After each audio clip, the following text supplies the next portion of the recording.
बिस्मिल्लाहिर्रहमानिर्रहीम। मां हाजी अब्दुल गनी फलपोटो, general counsellor ward number 14 माला बुरगड़ी, opposition leader municipal committee. जीअं त असांजी ख़ैरपुर जेको आहे हिन वक़्तु ख़ैरपुर जी तव्हां हालत ॾिसी रहिया आहियो, तमामु जेका ख़स्ता हालत थी वई आहे रस्तनि जी, नालियुनि जी, ऐं पंहिंजो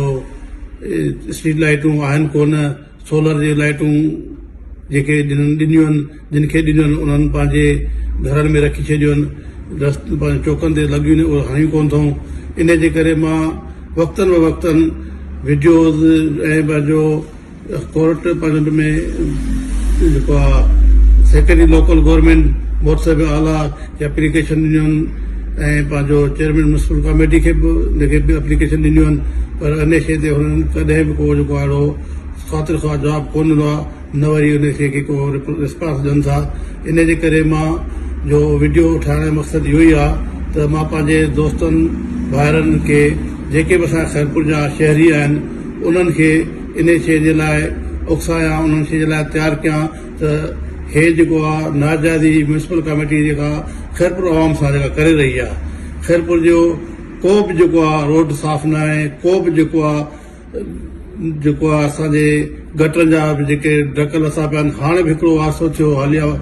कुझु ॾींहं पहिरियां, जंहिंमें असांजो सीनियर सहाफ़ी KTN जो अदा पंहिंजो खानूअनि जे भाइटे जेको आहे एक्सीडेंट में एक्सपायर थियो, फौत थियो वीचारो।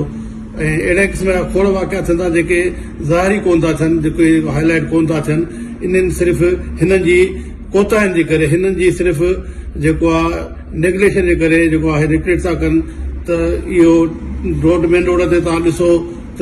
खॾा लॻा पिया आहिनि, रोज़ को न को हादसो थिए थो। इन्हनि हादसनि खां बचण जे लाइ असां वक़्तनि वक़्तनि वीडियोज़ बि ठाहींदा आहियूं ऐं जेको आहे इन्हनि शइ खे उजागर बि कंदा आहियूं, पर हे इन शइ खे कोन था उहो कनि। इन करे मां हाणे वरी जेको आहे ॿीहर जेको आहे पंहिंजो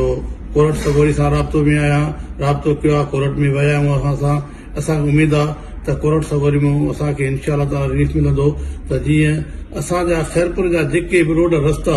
ऐं असांजा ड्रेनेज सिस्टम, असांजो जेको आहे स्ट्रीट लाइटुनि जो सिस्टम, असांखे जेके सोलर जा जेके मिलिया आहिनि, असांखे पैनल जेके जेको पोल मिलिया आहिनि, उहे लोग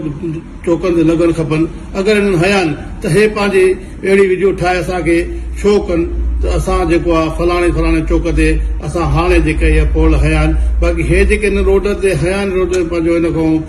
कराची मरियम तौबा खां बुरगड़ी पुल ताणी, इन में बि अची तव्हां ॾिसो त मां हुन डॉक्टर साहिब मूंसां किथे मिलियो, मुलाक़ात थी त मां चयो डॉक्टर साहिब तव्हां हणायो त था, पर हुनजी मालिकी नथा कयो। जेके तव्हां नाकारा कमु नाक़िस कमु करायो था सिर्फ़ु इन जे करे त तव्हांजी कमीशन ठहे थी ऐं तव्हां जेको आहे उन में पंहिंजा